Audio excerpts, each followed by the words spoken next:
I do believe. Okay, we're good to go. So good evening, everyone. Since Mike is not here yet, so I'll make the introduction. This is the second session of Thomas Bruce presenting music making with an iPad. And I think the first session was quite successful. We had quite an audience. And I think also tonight we do as well. Glad to see you all here. COVID-free, healthy, and eager for the second session. So given that, Tom, I'll leave it to you to proceed any which way you like. Okay. What I'm up to tonight is a little more complex technically than the last session was, and I, to be honest, have been having some trouble keeping the tech working. So it could skate on us at any moment, but I will get as far as I get, and we'll see if anybody manages to learn anything from it. I want to look first at the actual setup itself from three different perspectives, actually. Let me just share a screen here. Okay, so what you're looking at now is what's actually set up on a table to my right. And I pulled out two of the oldest school synths I have available. There's a DSI Evolver here and a Microkorg. And as you can see, there are cables running all over the place. But the thing at the lower left here that I'm running my mouse over at the moment that has the red tape on it is an iConnect MIDI 2 Plus interface that basically channels MIDI and audio in and out of the iPad. Just above it here is a little Macmillan keyboard that is magically turned into a MIDI keyboard by this expander device here, which we don't really need to worry about. Suffice it to say, it's a keyboard. It puts out MIDI notes, and we'll take advantage of that later. And then up here in the left-hand corner is just the audio interface that's running the whole thing into the computer so that you can hear it. And in fact, if I key it,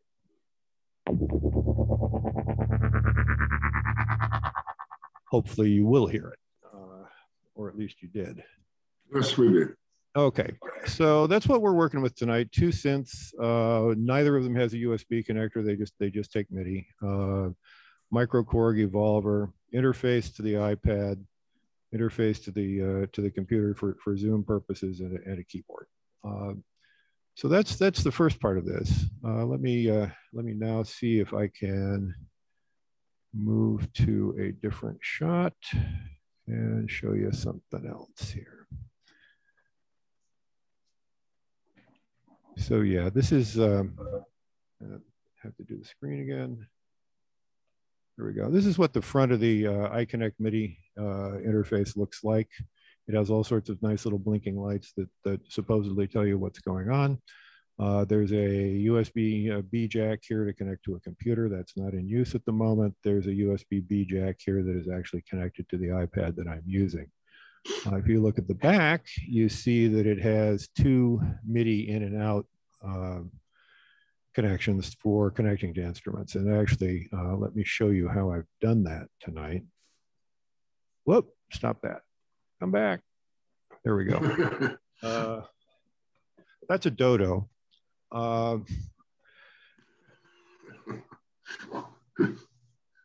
And this is an iPad that's connected by a USB connection to the iConnect MIDI 2 Plus. Going into the iConnect, there is a QNexus keyboard, that Macmillan keyboard we were looking at a minute ago, that is sending MIDI on channel 6. Coming out of the iConnect MIDI, well, coming out is of the second MIDI connection is a single cable that runs to the DSI Evolver's MIDI input, comes out of it, and then there's another cable that comes out of the MIDI through connection to run to the Microkorg. The Evolver is listening on MIDI channel 6. The Microkorg is listening on MIDI channel 5, which is how we get by with running two synths off one cable. We're using different channels. The evolver is feeding MIDI back into the iConnect MIDI 2 Plus because at some point in the demo, if we get around to it, I might try using it as a sequencer to drive the iPad, although that's just showing off and there's no real reason to do it. Everybody okay so far? Yes, sir.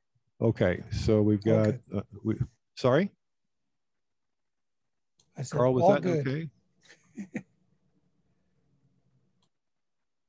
Okay, hearing nothing, I'm assuming that everybody's all right with this. So let's ditch out of that.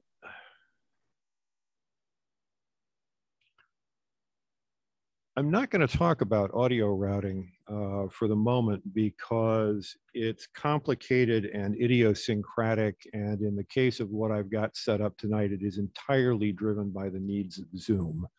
And not by anything that you would actually do in the field. So I think we can, I think we're safer if we ignore it, but I will say that both instruments and my microphone are being fed in through an 8-channel, regular old Mackie 8-channel mixer. The sound that you're getting from the iPad, you're actually getting through the screen share. Or did I figure out a way to get around that? I don't remember. But it is to say the least a real lash up, and not something that I would recommend that you try at home. But it does actually get the audio there. I'm trying to keep it simple too, and not give the iPad any control over the levels that are actually going out to Zoom, because that keeps things simple. As to what's going on inside the iPad, let me disappear that. Go back to screen sharing again.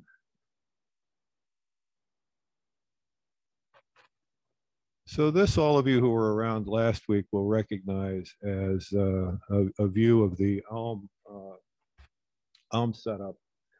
On the left there, I have a rack of little sequencers that we're going to show off later. There's a bigger sequencer.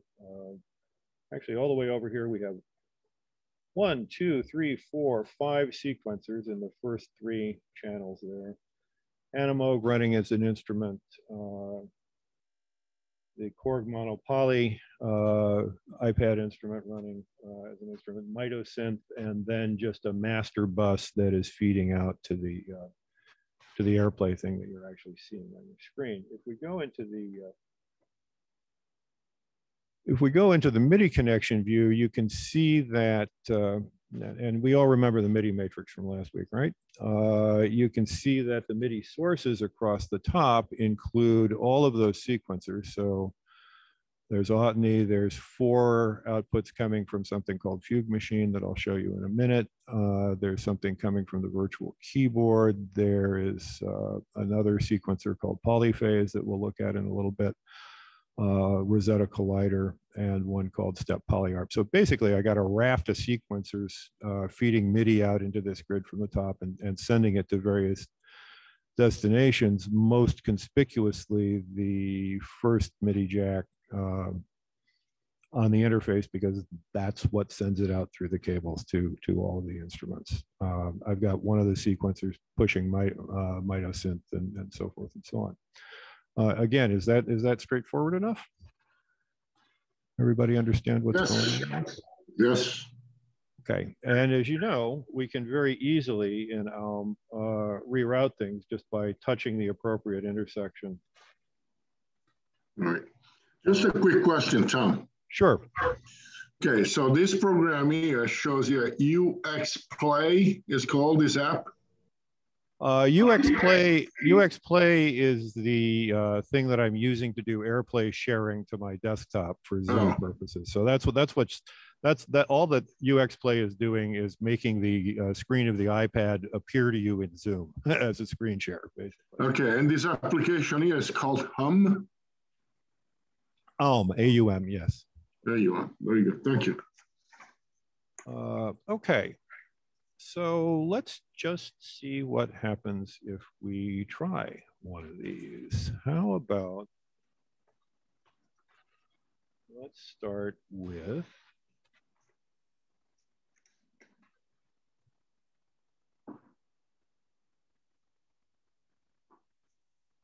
Oh, so anyway. I'm having to do this sideways for some peculiar reason that I don't fully understand. So what you're seeing there right now, I really wish I could get this thing to orient properly. For some reason, it thinks the screen is locked and it isn't, and I'm annoyed. So what you're seeing here is an application called Fugue Machine. It has 4 playheads. You can see them sort of running across the bottom there. And each of those playheads, sorry? Actually, I need to get rid of it for a moment. How do I do that? Like that.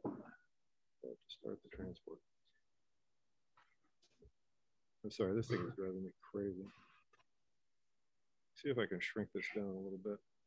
Get it to where we can see the whole thing. Oh yeah, there we go. So let me stop all these things. Stop, I say. Okay, let's actually see if we can make one of those make some.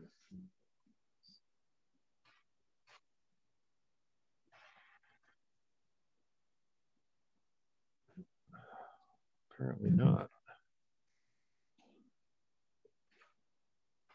How am I not living right?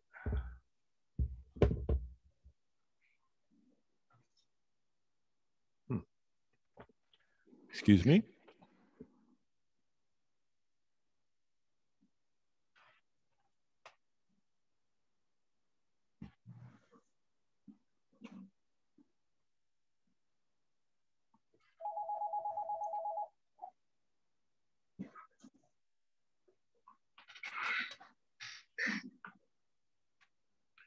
Well, I'm sorry, but I think we've just hit our first major crash of the evening.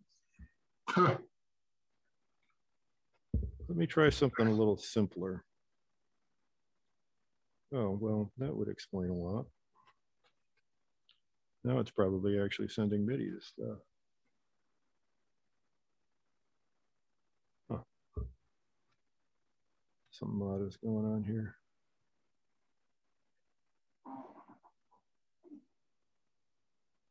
Well, it acts like it's not seeing the interface. Let's see if we can figure out why that is.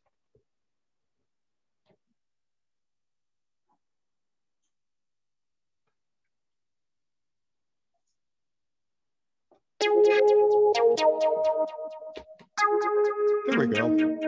Yes, we have sound. So all we have running at the moment is one of the playheads. We can start a second playhead. And those are both driving the microchord.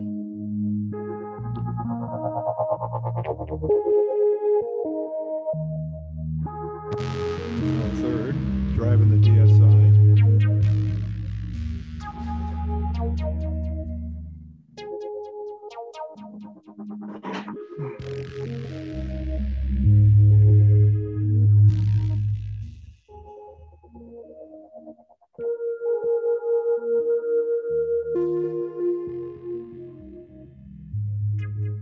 And now if we actually look at the grid,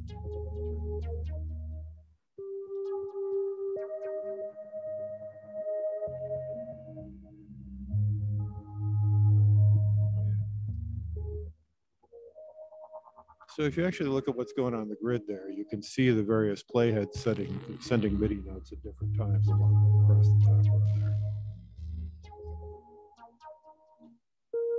And if we look at how those are actually set up,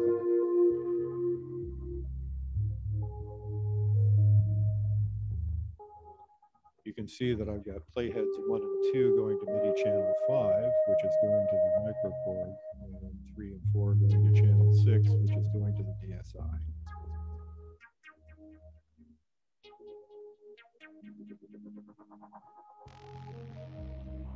Now, if we wanted,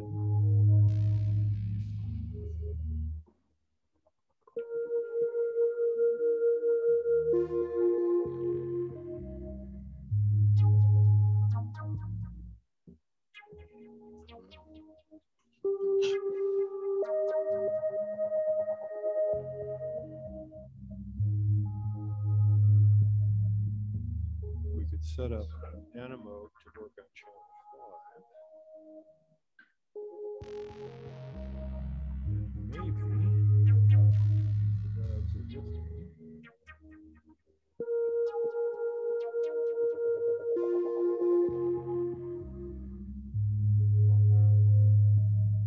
Send it something.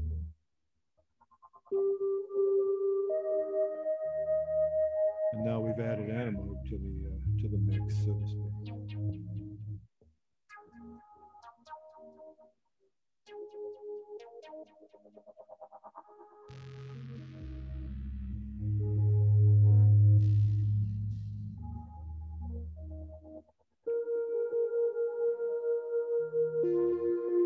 And if you look closely at the tops of the keys down there, you can actually see how it's getting activated by the sequencer.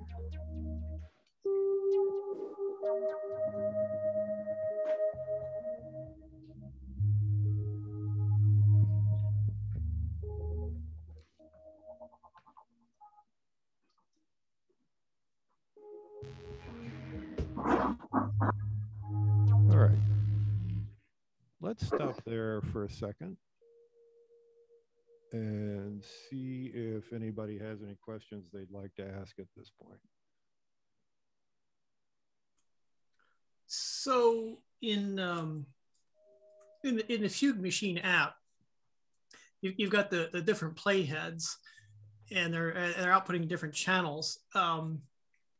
In the GUI, you've got like different gray bars. I assume those like contain different MIDI notes within those bars. Is that what's going on? I don't know. Yeah, let's look. Sure. So there's let's start at the bottom. Let's start with the thing that makes it go. If we at the bottom we have master, stop, and start buttons. So I can stop all playheads at once by hitting this thing at the lower right. I could start all playheads at once by hitting that, assuming they're turned on. The playheads each have individual stop and start controls. So I'm going to ting the green one at the lower right now. You can turn that on and off. Sorry, you're muted, Russ. Yeah, your screen share is not up at the moment. Oh, I'm an idiot. Okay. Very kind of you to point that out. Of course, I couldn't figure out how to push my mute button either, so you know. Well, you know, you do what you can. So let me stop all the playheads. So if you look at the bottom right, there's a master stop that will stop anything that's moving. There's a master start that will start anything that's engaged to start. Each of the four playheads has a set of controls. There's a style control that you see on the left that says this playhead is always going to move to the right.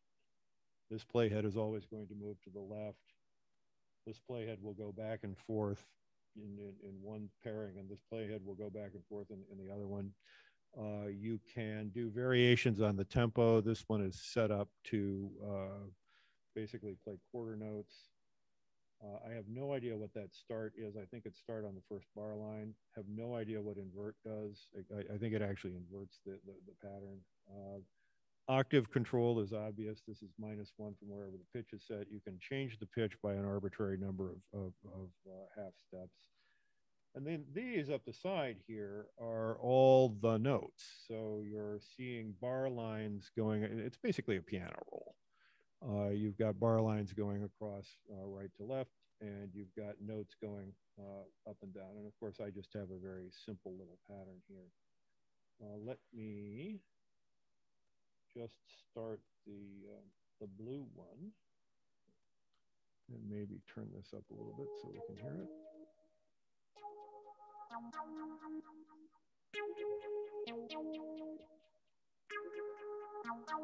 I can reverse it.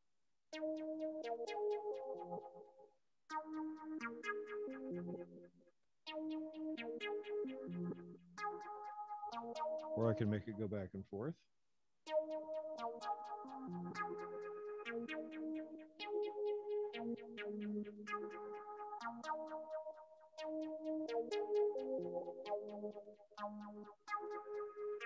Now let's add one that's playing 8 notes right forward.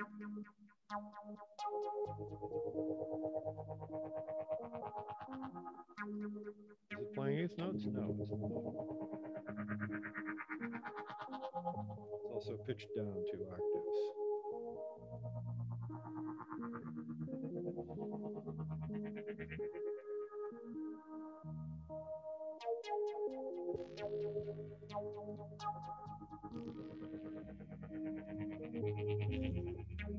And as you can see, you can play with this all day. You can, of course, save patterns.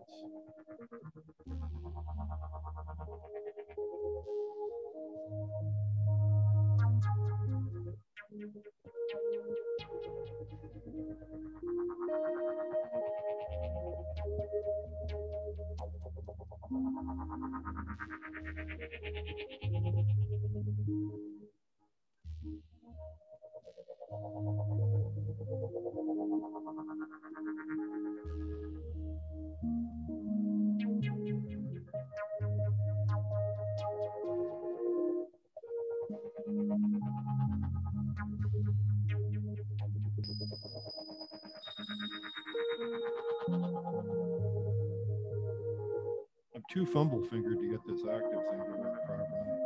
Let's try to get it pitched up. There we go.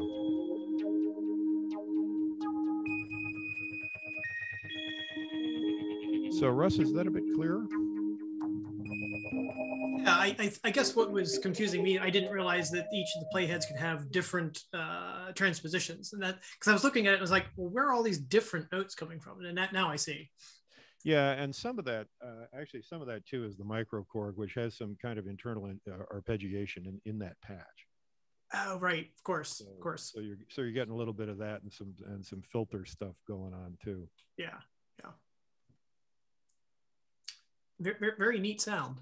Yeah, it's fun. You can do a lot with this thing. And so I think at this point, we're kind of in, you know, Tom's big world of sequencers. I did want to say one thing before we get too far past it, which is that it is extremely handy when you're setting up one of these things to have some kind of MIDI sniffer app to show you exactly what's going on. Because it can be very, very helpful in figuring out why you're having problems of one sort or another. The one I use on the iPad is called MIDI Scope. Let's see if I can figure out where I hit it for myself. There you are. Let's see. I'm only listening for... So as you can see, you've got the ability to control the source of notes that you look at. I just want to look at what's on DIN1 of the iConnect at this point. I can filter so that I get only note on and off. I can get control change. You know, I can filter by any kind of MIDI message that I want to. Right now, I'm only interested in notes, and I'm only interested in notes at this point, as you can see on channel 5. And if I go into the scope itself and I connect it, and I actually start something happening,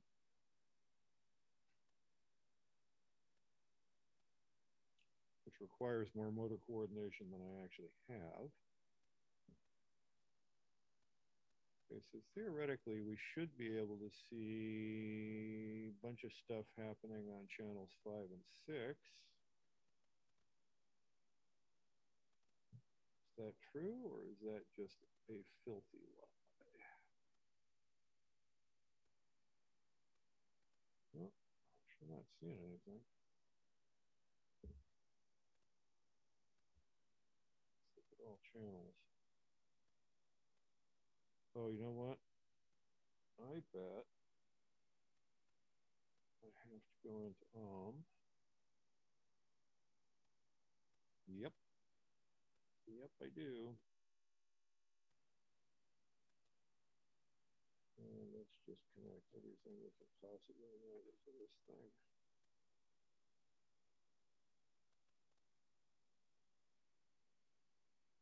There we go. Now we should be able to see anything and everything. Is that true? Oh yeah, there we go. And you can watch the happy little parade of notes coming out of the sequencer. And if in fact we wanted to limit that to a particular channel, do that. Let's just look at channel 5. That should be a lot less traffic. Let's actually crash that and see what we get. Yeah, now we're just getting stuff from channel 5 going out.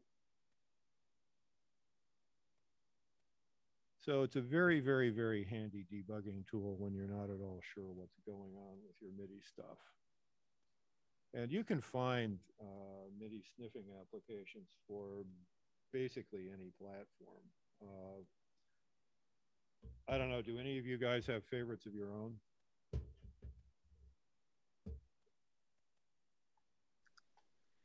I use MIDI Toolbox. Uh-huh. Which is also good because it does system exclusive librarian stuff. Uh-huh. Meaning it's a SysX manager, or it's just looking at SysX stuff going by? Well, let me turn my thing on. No, it's got a whole little toolbox. Can you see it there? Of it'll do event monitors, monitor status. You can use it to accept bulk dumps and do some control change stuff and things like that. I've had it for a long time. I don't know if it's like super current or popular, but it works. Yeah, one of the things I'm hoping to look at a little later tonight is some of the stuff that you can do with patch editors and patch librarians. Also under the heading of external devices that can run via an iPad. There are some really nice ones. I don't know if any of you guys have ever messed around with a DSI Evolver, but it is a god awful nightmare of a thing to try to deal with from its control panel. Let me see if I can actually show you that. How about I not share that screen? How about I find this? Yeah, so if we go back to the if we go back and look at this, I mean, you can see what the controls on the Evolver are like.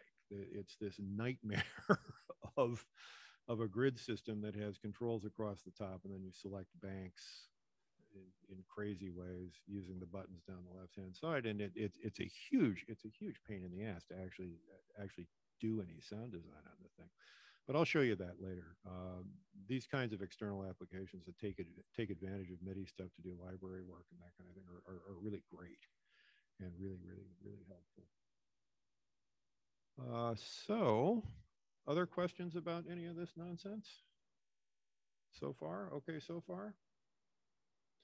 All right, so this is going to kind of turn into, I'm afraid it's going to turn into Tom's big parade of sequencers, but part of the idea is to show you just exactly how much variety there is in the world of iPad sequencers and how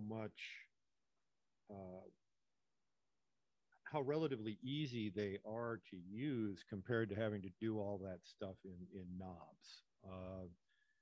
You know, the Fugue Machine is something you might think of as being kind of a semi-generative sequencer, because while the sequences are set, there are so many ways that you can tweak them and so many ways that things can interact that you get quite an interesting number of combinations and patterns out of it. A more deterministic one is my friend Step Polyarp here. Which again, I think I have to shrink down a bit so we can see what it's doing. Is that doable? It is. Good. It also looks like a pretty standard sort of piano roll kind of thing. I need to give it a keyboard to work with. So if we start it up, let's see if it's actually going anywhere. Is it? Going out on channel 6, which should be, in theory, driving the DSI to do some things. Is that true?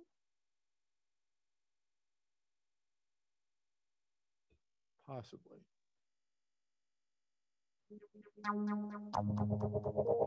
Nope.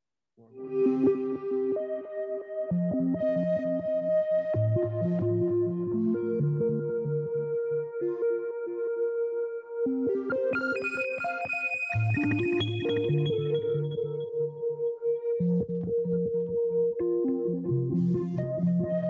right now I've got it playing across the system.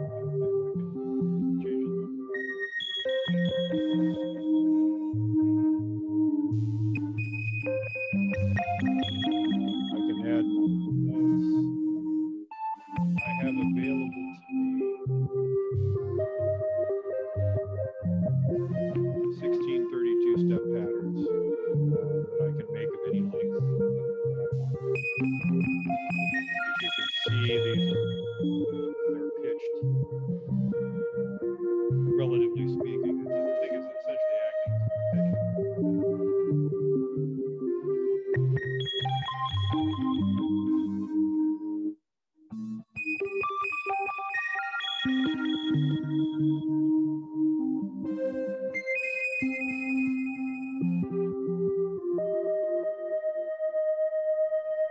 If you're sharing your screen, we're not seeing it. Ah. You know, you guys have got to keep me honest. Really do. How's that? Beautiful. Speed it up again.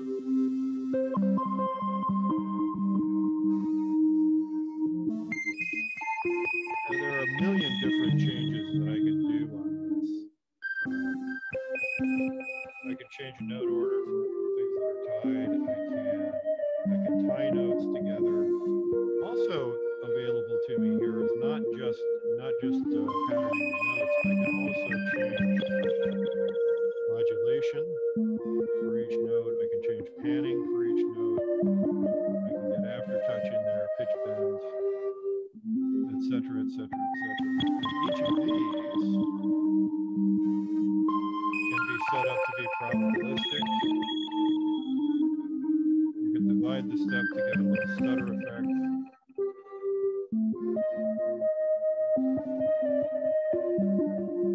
And so forth and so on. It's also, you can also scale.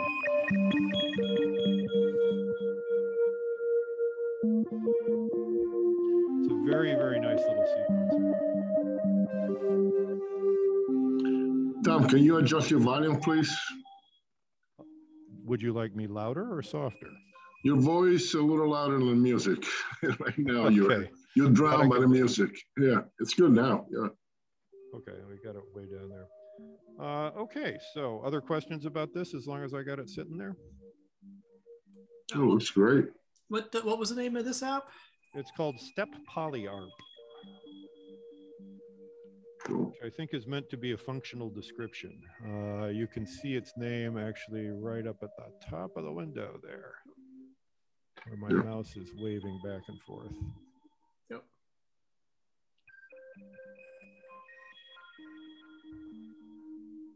All right, let's ditch it. And this is another particular favorite of mine.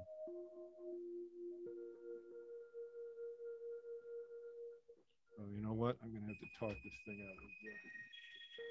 Got that. So this is one called Autony, the unreliable sequence generator. And as you can see from the controls, you can have any number of steps in the sequence up to 64. You can set it for a key and a chord. I've got it set up for C Aeolian at the moment. You can transpose it. I've got it down an octave just now. You can set the clock unit to quarter notes, full bar, half notes, etc., etc. And most interestingly about it, you can change its reliability. So that if you actually dial that way down, there's only a 50%, or at this point, a 49% chance that what is in the sequence at that point is actually going to play. So you can actually get an awful lot of variation out of this thing. Let me just see where I'm sending it. Oh, I don't want to send it there. I want to send it to 5. And let me just make sure that the grid is going somewhere where I would like it to. Is that true? It is not true. Okay.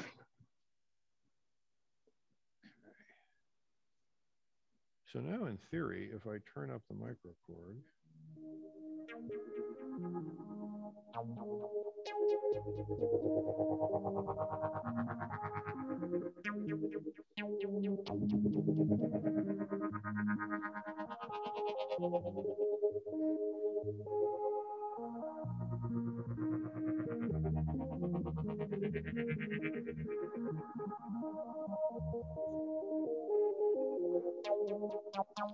I don't know if you can actually see the little black rectangle moving there. Oh, yeah.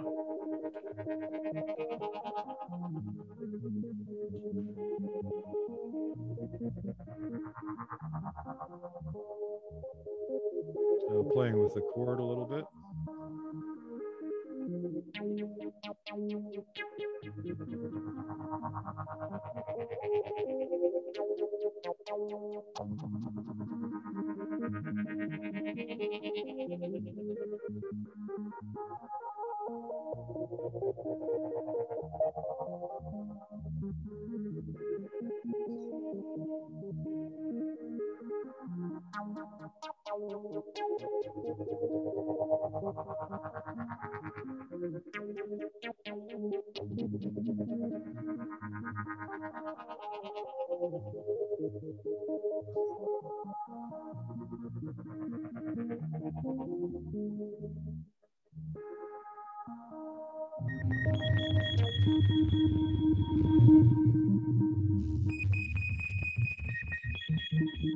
And that's it running to the DSL.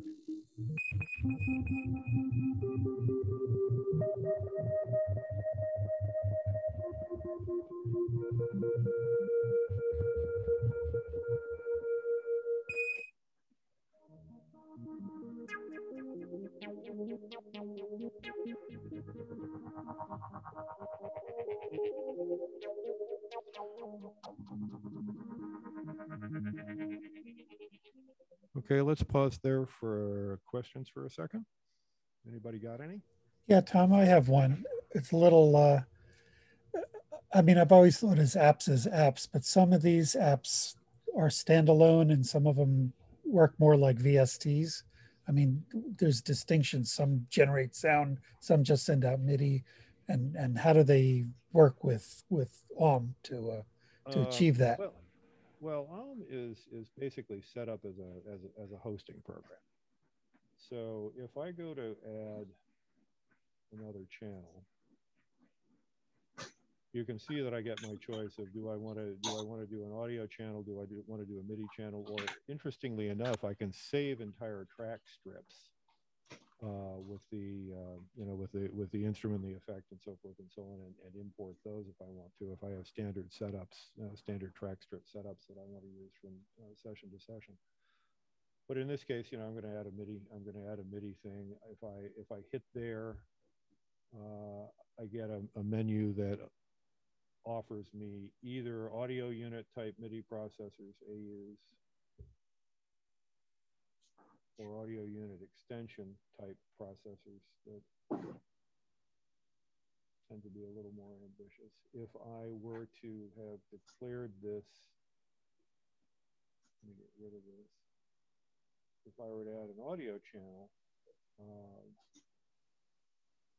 I would have my choice here of anything I wanted to use, either an inter-app audio application or an audio unit extension or audio bus source, file player, all kinds of stuff. But in what amounts to an effect slot, I'm limited to audio unit extensions and inter-app audio stuff. So basically, the framework for all of the stuff you're asking about, Ken, is OM itself, right? I mean, it gives you a hosting environment in which to run all that stuff. Is that helpful? Yes, very, because if, like we all have a big pile of stuff, and then this seems to be a good way to sort out what's what. Well, yeah. it's a very good way to structure stuff. And I mean, that takes me back to a point that I was trying to make last week, which is that one of the problems that the iPad has, and I think in a way, Nick was pointing at this at the very beginning of the session, you get all this stuff running, and suddenly you're fumbling around on this iPad that has a million different screens available to you and all of these keyboards and 16,000 controls. Every one of everybody's gain control is in a different place. Now, how do you make some sense out of that in terms of live performance? And certainly putting it into a structure like Elm, where you know what you've got and where it's routed, and you can very clearly see, believe me, this picture that you're looking at right now makes a lot more sense than the photograph I showed you of the tangle of cables running from unit to unit. It's a little easier to figure out. So yeah, I mean, it helps you make sense of it. And if you're performing live, of course, that's very important, because you want to be able to go straight for whatever it is you want to tweak. Now, something that I'm not able to do tonight very well is show you what happens when you hook up an external MIDI controller to Alm itself. Last week I showed you guys a thing called the MIDI Fighter Twister, which is basically nothing but a knob bank. But in fact, you can make that work with any of these. If I open up this, you'll see a bunch of stuff that is exposed to MIDI by the applications themselves. Not terribly interesting in this case, because it's basically volume and muting and that sort of thing. But every one of these has a MIDI learn function attached. So if I wanted to teach this thing to respond to some particular knob on my MIDI Fighter Twister, I would simply hit this thing, hit MIDI learn, tweak the knob, and the channel would actually learn, okay, I'm supposed to respond to that knob in this way. The channel I happen to pick here is a fairly simple-minded example. If we go to something a little more complicated, I don't have anything a little more complicated here at the moment, so we'll have to look at that later. But the point is that practically Alm itself and many of the iPad instruments do have MIDI learn functions that make it quite easy to get them to respond to external controllers, whether those are keyboards or twisty knobs or what have you. And in fact, if you look at any of my live sets, 90% of the time what you'll see is me with one hand on the iPad and the other hand somewhere on the MIDI Fighter Twister, and more often it's on the Twister, because everything we do with this when we do live sets is really about live mixing.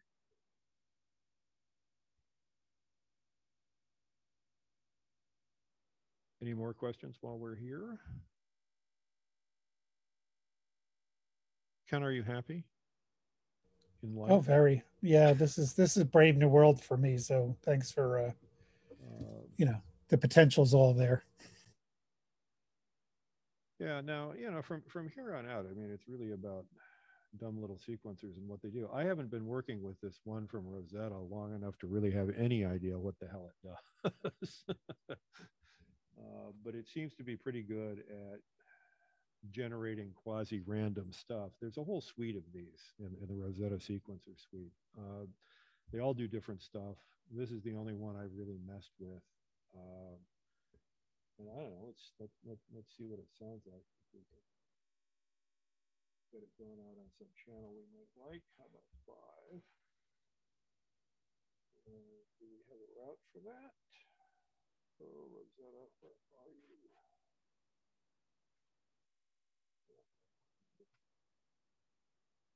All right, now.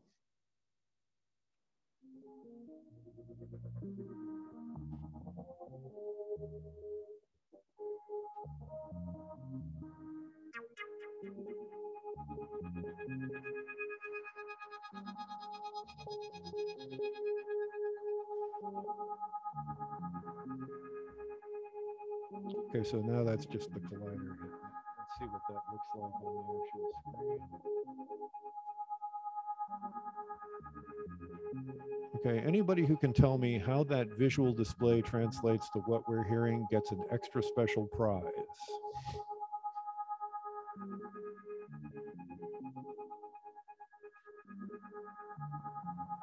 Any takers? I mean, it seems like it sounds a note whenever one of the dots hits one of the edges, but that's about all I'm making out of it. Well, yeah, okay. So if you look over here, you're making sense there. If you look here, you'll see there's wall sound that's on, collision sound that's off. Okay, if we turn on collision sound, can we turn on? Not with my mouse, I can't. So maybe now when they bang into each other, we'll hear something different.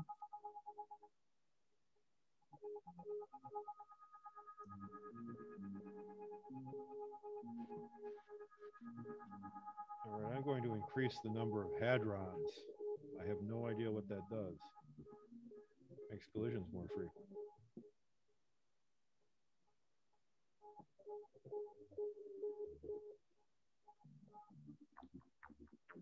Okay, I'm having a hard time associating this with any kind of music that I would particularly want to make.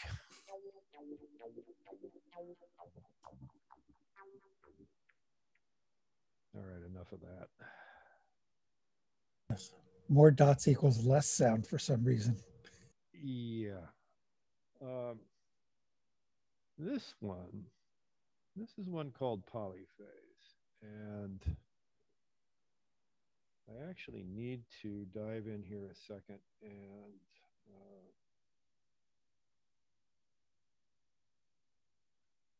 put up a MIDI clock application, because polyphase, for some reason, it's the only one that we're looking at today that does not have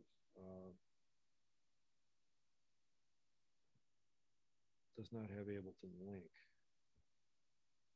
I'm going to send polyphase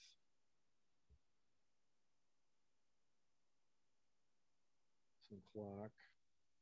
You can see, by the way, we looked at this last week, but what you're seeing is something that translates the Ableton Live tempo to a MIDI clock. You can see the Ableton Live tempo at the top is 65, and the MIDI tempo is a little less stable than that, but it's doing what it's supposed to do. Let me find my way back to polyphase, and you can see that it's running now. Here's a question: what did I tell it to do? Okay, so it's sending. This thing is a nightmare of complexity, and I don't understand it particularly well. It has 4 outbound channels, much like Fugue Machine does, a master and 3 followers. I have 2 of them set to channel 5. I have 2 of them set to channel 6. And as you can see, what you're seeing there looks very much like the 4 playheads in Fugue Machine, kind of disentangled. It is playing in D minor at the moment for some reason. I'll turn that to C minor. And each of those is going out. It could go to as many as 4 instruments if you wanted, or even more than that. But right now they're paired up 2 and 2. So in theory, he said,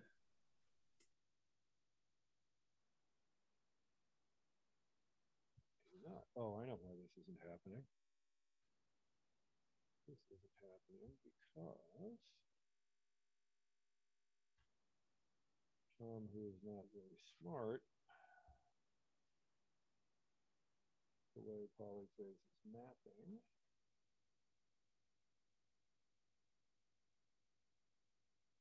now theoretically it should be making some noise. That is it.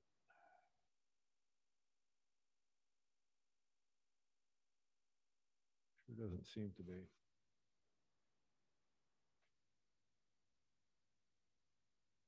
How am I living wrong? Oh, really?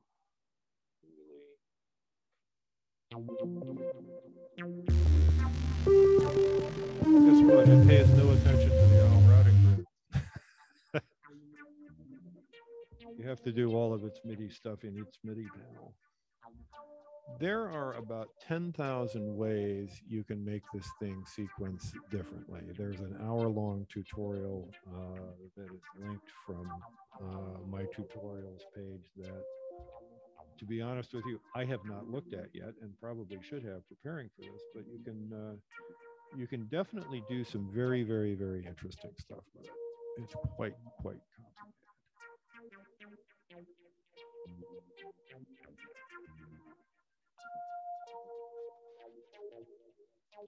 I mean, you can change velocity, you can transpose for each track. In some ways, it does a lot of the same stuff Fugue Machine does. You can change the note length, etc., etc. You can immediately generate random sequences. You can reverse. I don't know what prune does. Let's find out. Cuts down on stuff, clearly. You can clone the master to everybody else. You can do a Euclidean sequence. You can set a random rate, etc., etc., etc. So you've got a lot of room there to just play around and get stuff that is both generative and highly irregular and non-repetitious and just generally speaking fun.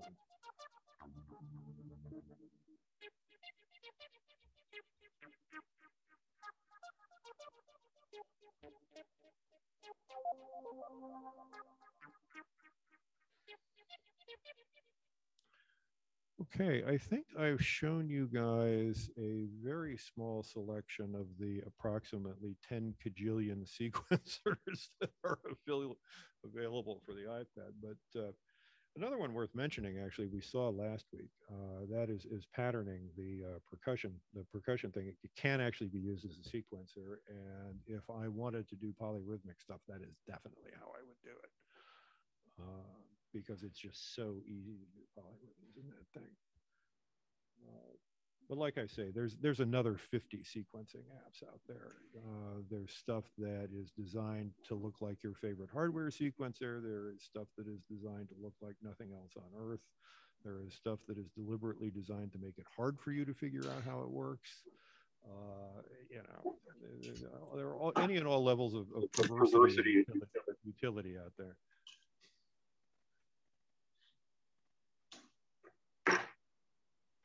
So, anything further? Questions before we move on a little bit?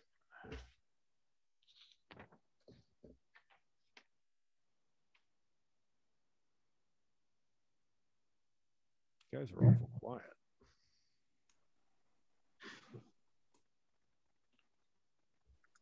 We're shy. Yeah, I guess. That's you all over, Joe. You're just very good at explaining this. We just don't have any questions. So let's go back to what I really should have said in the beginning before I started demoing. I mean, there's as you can see, it's possible to get lost in an awful lot of complexity here. And you really need to start when you're setting out to design something like this. You really need to think about some very, very simple questions, right? I mean, let's start with who's conducting the band, right? Who's beating time? Where is my clock going to come from? And who needs to know about it? You'll notice that I'm not actually feeding any clock to the hardware instruments, because as long as I'm driving them with sequencers, they don't need it. If I was running their arpeggiators, they would need it if I wanted to keep them in sync. But an awful lot of the time, if you're just doing all your sequencing off the iPad, you really don't have to worry about getting clocked to the hardware at all. And that makes life much, much, much simpler. You've got a lot of choices of clock sources too. I'm using Ableton Link, and I'm driving it very specifically with something I'll show you in a moment called the Missing Link, which is a very nice little hardware tool. But you could use a software MIDI clock. from iOS. You could use an external hardware clock of some kind. The transport mechanism in ALM has a MIDI clock of its own. You know, you've got many choices of clock source. You need to think that through. For the most part, I use Ableton Link to synchronize everything on the iPad, and I use it to drive the MIDI clock through this through the link to MIDI thing I showed you a moment ago. And the reason for that is that a feature of Ableton Link is that you can actually change the tempo from any instrument that is participating in the link. Which turns out to be quite handy when you're playing live and you've got Animoog up on the screen and you want to be able to adjust the tempo from Animoog without having to reach over and hit anything else, right? Because you can basically adjust the tempo from any inside any software instrument, or also using the knob on the missing link. So I tend to do it that way. I tend to drive the hardware off of the software. Because I think it's easier and I think it gives me better playability.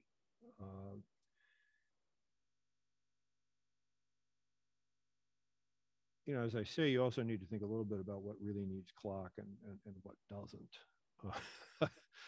Because again, so often you're just driving stuff with sequencers. Let me show you the missing link here for a second, if I can.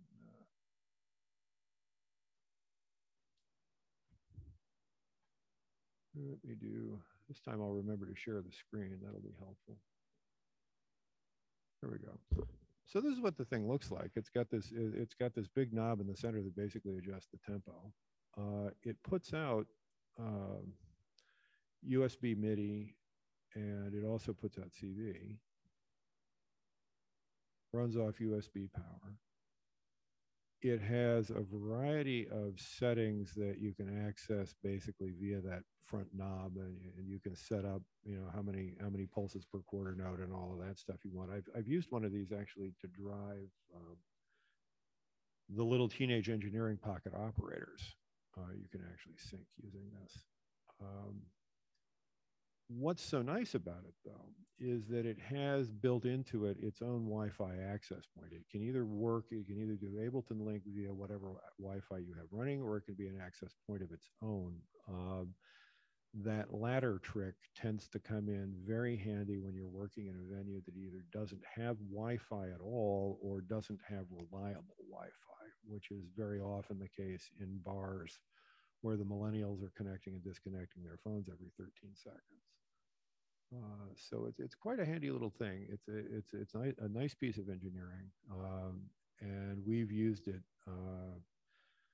with as many as 5 or 6 players in the old Ithaca Bleep salons when we were still able to do stuff in person. It's a very, very handy little device made by a company called Circuit Happy.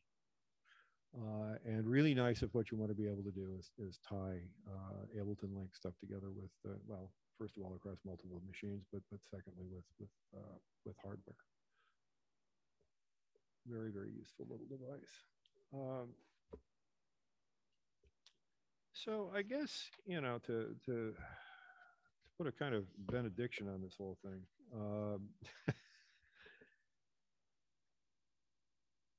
when you're designing something like this, when you're using multiple devices across software and hardware and so forth and so on, it's important to think about stuff, about how you're going to design the thing from the beginning. I mean, just from the ground up. And to be consistent in the choices you make about where you're going to do stuff. So for example, I mentioned last week that, yes, I have the option to do my MIDI routing in ALM's MIDI routing grid, which I like for convenience. I could also do it inside the iConnect using their configuration utility. I could also do it using some kind of patching system within a laptop computer that's connected up to the whole thing, like Jack and Linux. And in my large rig, I actually do run all of the routing there. Let me just show you the nightmare that actually is, because I think you will be amused by it. This is, whoops, what away.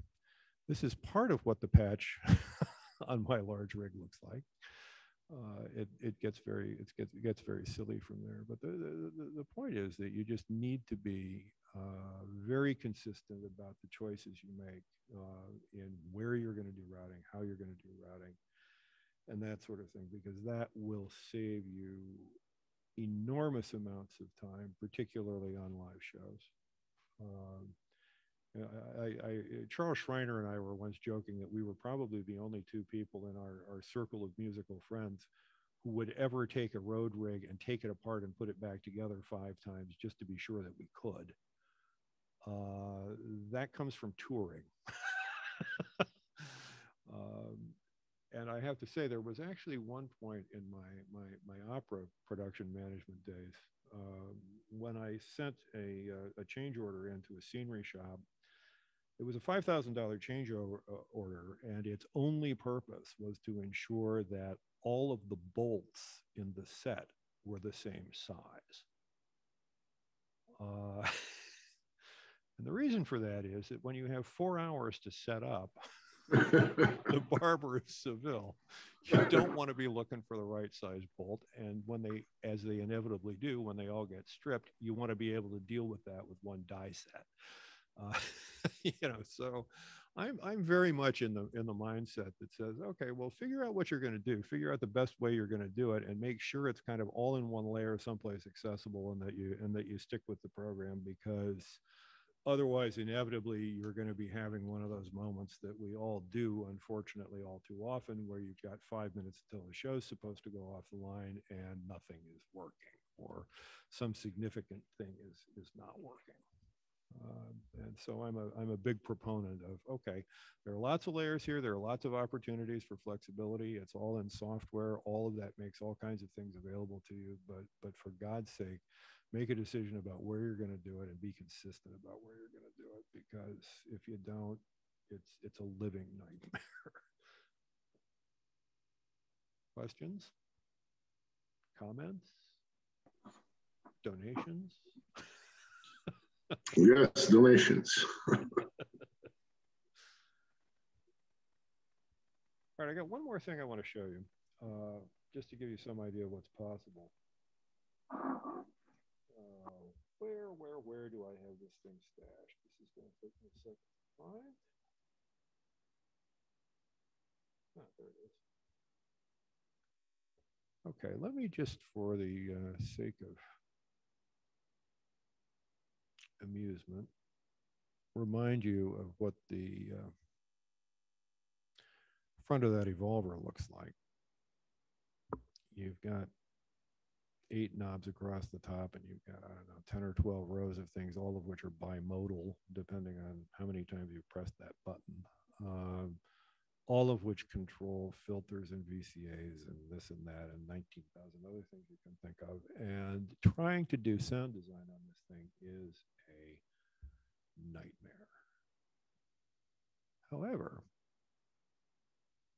there's this, which is an iPad-based editor that actually works with the evolver and makes the whole thing actually make some sense, because you can actually see on this interface what the signal flow is. You can dive into stuff and change it in sensible ways.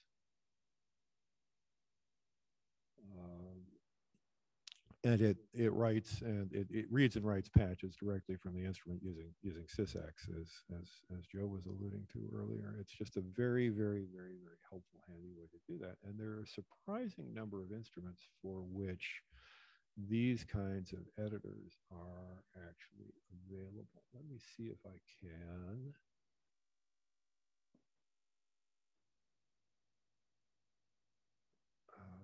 This will take a second. Oh, come on, really?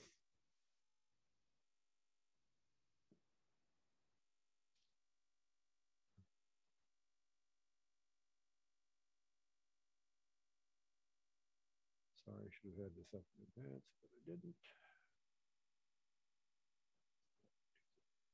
Fine. Yet.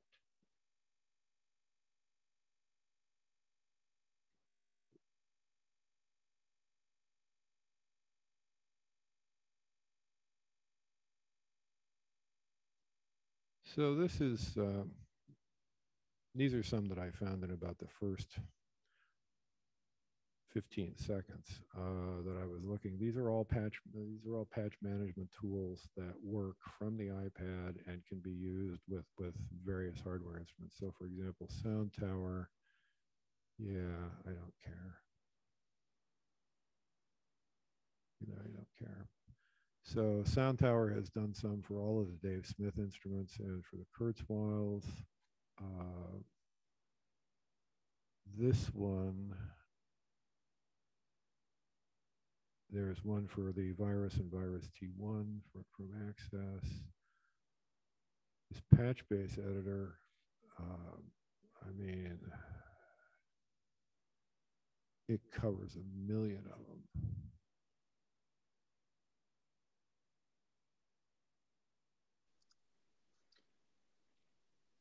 I use Patchbase. I love that thing. It's visually it's kind of a little complicated because it flattens the way it presents everything. But I was lucky and I bought in when you could still buy the pay a big chunk of money and you get all the editors thing.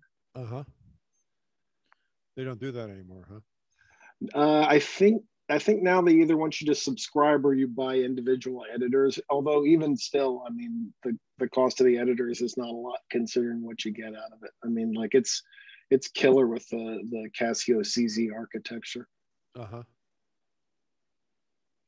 Especially because you can run it wireless to the Casio and just have the iPad floating around wherever you need it. I just did myself in here. That's so annoying.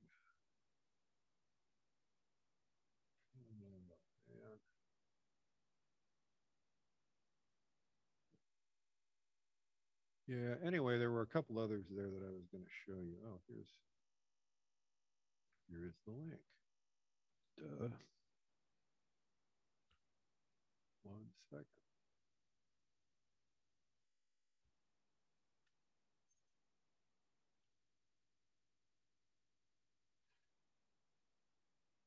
Yeah, okay, here we go. Is that there's MIDIQuest. SysX Base is more of a librarian for patch management, so is MIDIQuest Librarian. There's a ton of these. I've seen them for various of the bulk instruments. There's a bunch. There's a couple that. There's definitely one that does the Volca FM. There's a bunch of them, and if you look around the iOS App Store, you'll see them, and they are, as Joe says, they are just tremendous time savers.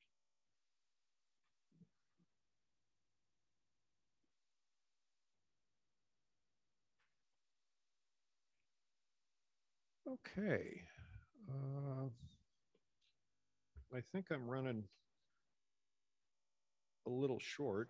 I think you can all take it for granted that if I can get a sequencer to play a hardware synth, I can get a keyboard to play an iOS synth. I'm not going to bother to walk you through that, but let me know. I mean, are there more questions here? Is there other stuff you'd like to look at? Who's puzzled? Who's awake?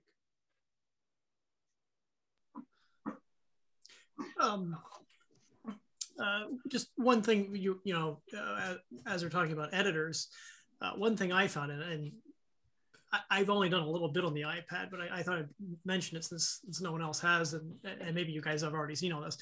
But there's a thing called TB-MIDI stuff. T as in Tom, B as in Bruce. Easy to remember, right? It basically is a control surface for MIDI stuff. But what's unique about it is that it has a library of controls like knobs and sliders and switches and stuff like that. And you can create your own control surface. And where that's useful is for synths that don't have editors, that maybe are a little more obscure. But you can do SysX stuff and stuff with it. And it actually comes with a couple of templates for things like the microKORG. The one that was interesting to me, it was there's a template for it for the Alesis Andromeda, which has like literally 1,000 parameters per patch. And so, the guy who put this template thing together for it, really spent a lot of time, because there's just all these different pages. Oh my gosh, it's like 50 different pages of controls for the thing. But that's a really useful one, and it's like $4. That if you have some synth that you can't find an editor for, you can make your own. Yeah, there's an iOS version of Lemur too that does much that same kind of thing, and there are also really sophisticated patch and keyboard managers. Typically, they work by sending program control messages to synths that know how to change patches with program control messages, but you can use those to build really complicated keyboard setups for one thing, splits and all that kind of stuff. But you can also use them to put together set lists. So if you've got a set of patches associated with, a playlist or a bunch of songs or what have you, you can actually manage that. And of course, if you're out there, grinding out the Rolling Stones tour for the 95th time, it's a handy thing to have. And I've even contemplated using one for complicated live setups for like multi-song sets and that kind of thing. Never have bothered to do it, but they're out there. Another thing is and I was pointing this out last week, is just the use of the iPad as a touch screen control for really other stuff. So this is TC Data, which acts as a touch controller. I have it set up to work with a chord radius at the moment. This one where I'm moving my finger around at the moment is controlling pitch. This is controlling a mixer, because the radius actually has 4 voices that you can mix in various ways. And this is it has 2 filters, and this is actually controlling cutoff on both of them. All of that configured here. It's a pain in the neck to configure, but once you have it, you've got something that is very, very, very, very, very playable. And indeed, I've been slow to move to do anything with MPE, because this does so much of what I would want MPE to do that I just have not seen fit to take the plunge. That day is coming. I have a Sensel morph, and I intend to learn how to use it, but I really, with this, I really haven't needed it so much. Let's get out of that. And there are all kinds of virtual keyboards and that kind of stuff. What else, folks? Yeah, I have a question. This is more for my son Kyle, who's lurking in the background here. When you have, especially multiple performances, when Pixelator is getting together, I mean, are there any challenges with linking or syncing 2, 3, 4 iPads together? Not if you're using for tempo purposes. Yes. Not if you're using Ableton Link, because as long as they're all able to look at the same Wi-Fi network, you can maintain synchronization among all of them. Jim and I do that all the time. Jim Spitznagel and I do that all the time. Go ahead. No, I was going to say I stole the Mike Metley trick of keeping an Airport Express around to be just your default network, not connected to anything to link stuff up, and it works very well.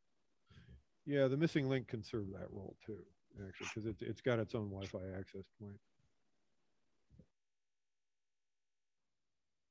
Yeah, we've previously relied on just not doing it at all and winging it. So it'd be nice to be organized for once.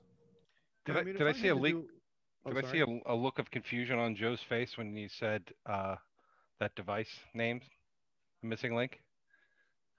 I don't think so. We were showing it off earlier. Oh, okay. Yeah, I got here really late, so my apologies. My question about the missing link is, it looks like, so it doesn't do DIN MIDI, but if you plug in a class compliant MIDI interface, it'll do DIN MIDI. Is that the deal with I mean, that? I've done it. I know that the guy who makes them is now thinking about adding 5-pin MIDI. I don't think he's done it yet, but I've achieved the same effect by basically clocking an Arturia key step with it and taking the DIN connections off of that. I mean, there's 100 ways you can do it. Because anything that will take USB MIDI and essentially pump it to a 5-pin DIN jack will work fine.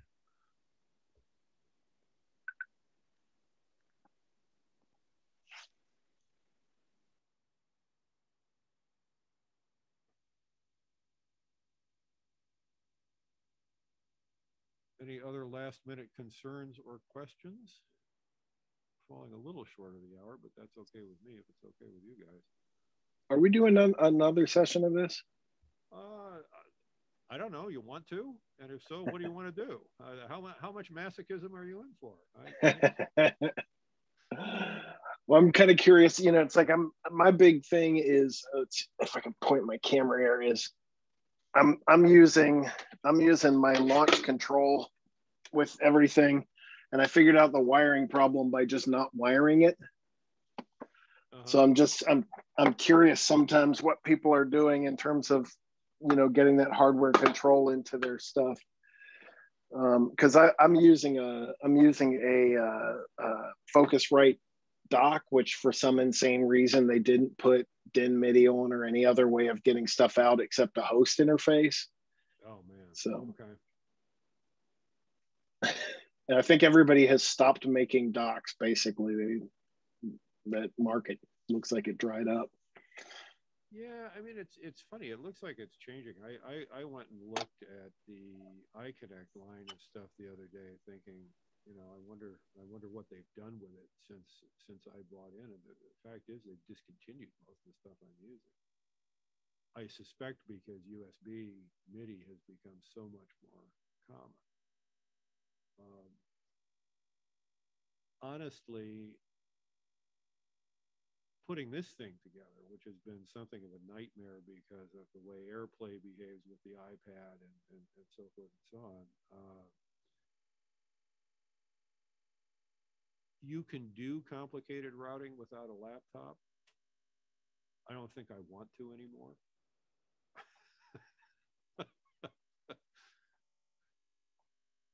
I don't think I want to do it all in hardware. But you know, tastes vary, and I know, Joe, that if you could do it with a pocket calculator, you would. So you're muted. You're still muted. No, I'm not. I had the perfectly timed Kraftwerk line. I don't know if anybody, this is peripherally related, but I picked up one of these Blocus MIDI hubs, which is like modular synthesis for MIDI signals, and that's been really good because I use one of these Lightning to USB-B, plug it into my MIDI hub and plug it into whatever, and it's been great as far as throwing signals around to the hardware. Yeah, again, there's a lot of ways you can do this. I have a preference for doing it in software, but you know, there's a lot of ways you can do it, and the only thing that's important is to be consistent about how you choose to do it, because you can create a god awful mess if you decide, well, I'm gonna do some routing. I'm gonna do some routing in my grid, and then I'm gonna do some with my Magic MIDI, my Joe Wall Magic MIDI Mangler. And then it's going to be 5 minutes from some show, and I'm going to be sitting there saying, and what the fuck is putting out channel 6? You know, and I don't want to be in that position. That's why I became a minimalist. I threw, every time something failed in my rig, I threw it away, and now I have nothing. Cowards.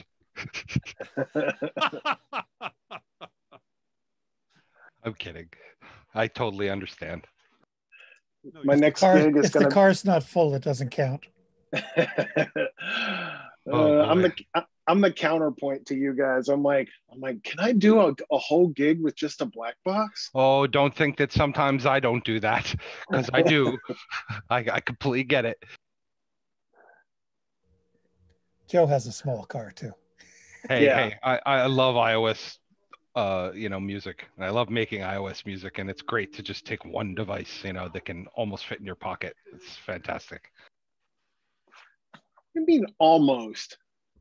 Well, I was thinking iPad, but yeah, you're spot on. This is my iPad Nano. Yeah, it kind of is. I mean, that's what we all started with, right? I mean, day one, that was the first thing I went and looked for was music apps for my iPhone. Oh no, this is the iPod Touch. Yeah, same thing. I mean, all the fun without accidentally getting a phone call in the middle of the show. Oh yeah, that's a lesson like you learn early on. Airplane mode is your friend. Here's a question. Like Tom, you might be the person to ask, but is anybody here using Ape Matrix? I had a flirtation with it. It sounds so romantic when you say it that way. Well, things didn't work out. No, I haven't used it much at all. The only person I know who invested a lot of time in it was Elijah Leatherham.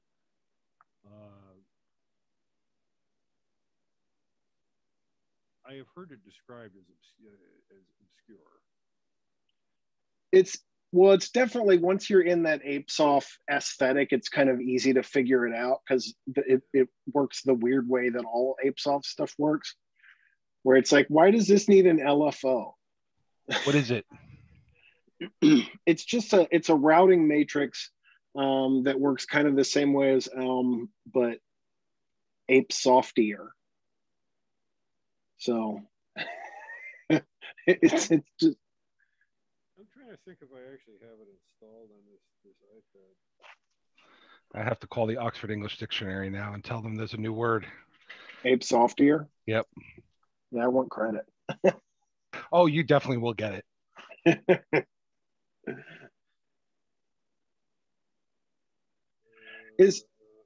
do not have it on this, unfortunately. On a related note to that, is Audio Bus basically kind of like deprecated out of everybody's rigs at this point?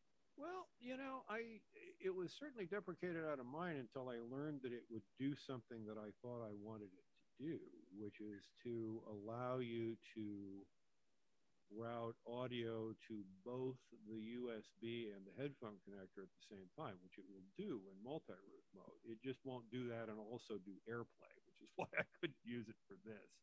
Yeah. But that is a handy thing. It's funny that you mentioned that, because I saw you had asked that question in one of those iOS forums, and I thought, well, I don't have that problem. But it's because I was using Audio Bus all along, and I think it just defaults to keeping the headphone jack as a duplicate of whatever the main audio out is. Yeah, it does if you have multi-route turned on. But I find just a lot easier to use. And the other thing that's nice about it is that in if you're running an AUV3 piece of software, be it an effect or a synth or what have you, and it's plugged in there, all of its parameters are exposed to external MIDI control. So you can go in and do MIDI learn on things of insane complexity. Yeah. And in fact, the problem that you've got at that point, from the point of view of playability, is that I work with a little MIDI twister device that has it has 16 knobs. 4 banks of 16 knobs, and I tend to use them row wise. So it's like 4 knobs per instrument, and so I have a choice to make about which 4 parameters I think are going to give me the most playability. And very often that's a filter, but with newer software synths like Quanta comes to mind, Continua comes to mind. They have macro settings that can change multiple parameters. And that's patchable too. So you know, you can do a lot. You can do a lot with one of those little twisters. And if we decide to do something on controllers, I'll haul that out. It's not the easiest thing to do on a compact rig. I was thinking about doing it for tonight, and I just thought, no, that's a bridge too far.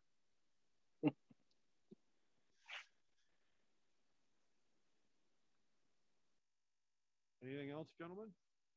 Ladies? Worms? Chickens? So Joe, have you tried that Heinbach app yet? Oh, Which one? You're talking about the Gauss? yeah, I can never remember the name of it. I don't know why. I've got it. I'm just such a loopy maniac, partly to frustrate Tom. So I look at it and I'm like, oh, this is really cool, but it's cool for things other than what I'm doing. But I do have it. It's something I'm going to dig into at some point. I've been using Gauss. It works pretty well. It's fun for creating like bed type things. Yeah. I'm finding. Which type things? Bed, like Oh, okay.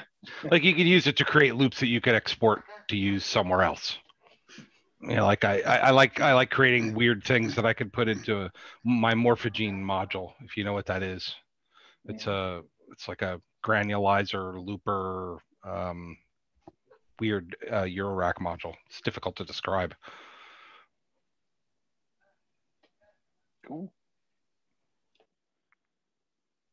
That's a nice app. Yukawa is nice too. I have yet to unravel its many mysteries.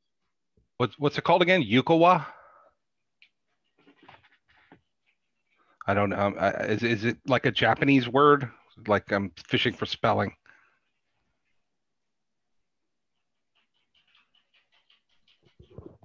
Tom? Did we lose Tom? Nope, I'm here. What was that app name you just said? Yukawa. Yukawa. Okay, so it is like sort of Japanese looking.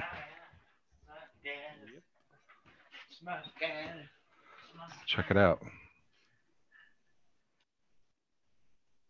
Sounds like we're done. Okay, I think we are. Thank you, everybody. It's been a blast. Thank you. We'll think about doing Thanks, it. Tom. Yeah, thank you. Thanks, Tom. Thanks, Tom. Okay. Good seeing everybody. Well, have a good night. Likewise. And Yeah, stop the recording. Gianni.